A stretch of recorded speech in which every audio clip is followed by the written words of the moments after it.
There will be no disciplinary action for an officer and a sergeant from LMPD. WHS 11 team's Bobby McSwine is live tonight. She has reaction from the man who was punched, Dee Garrett. Bobby?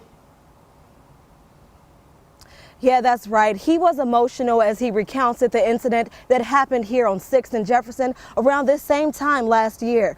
Garrett and his lawyers say this investigation isn't justice, and they'll keep fighting in hopes of seeing it.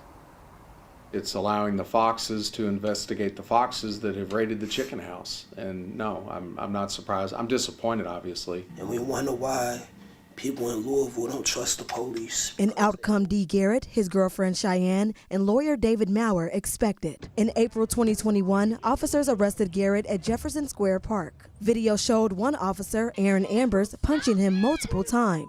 After an investigation, LMPD Chief Erica Shields cleared officers of any wrongdoing, saying they were within their duty since Garrett was resisting arrest. We can search black people illegally, beat black people illegally.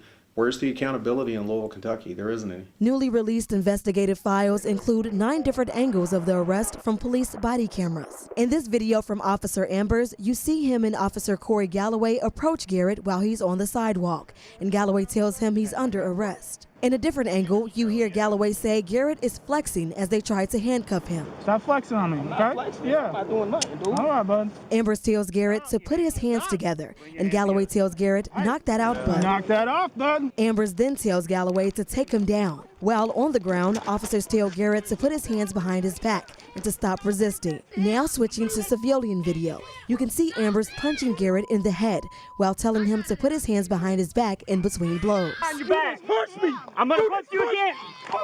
Put your hands behind your back. After Garrett is cuffed, when officers pick him up, video shows his glasses are broken. Chief Shields' investigation says officers, including Ambers, were justified in their use of force. In her letter stating Garrett had been behaving in an attention-seeking manner for much of the day and says he was carrying a cross and blocking traffic. Garrett says that day still haunts him.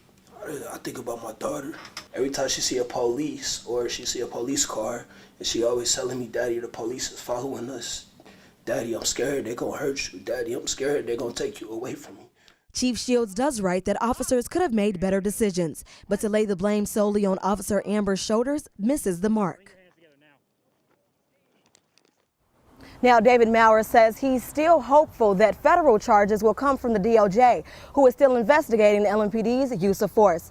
I'm live in Louisville. Bobby McSwine for the WHAS 11 Night Team on your side. And now a closer look. Here's more on Chief Shields' ruling. She did make a number of recommendations as well following the incident. She's recommending that 3 sergeants involved received counseling on the criticalness of de-escalation and the impact of their decision making. She wants supervisors to go through a refresher course on de-escalation training and have LMPD's de-escalation and use of force policies reviewed to make sure they're in line with training. Chief Shields also recommends Academy staff develop a mandatory ongoing jiu-jitsu curriculum for police officers here in Louisville.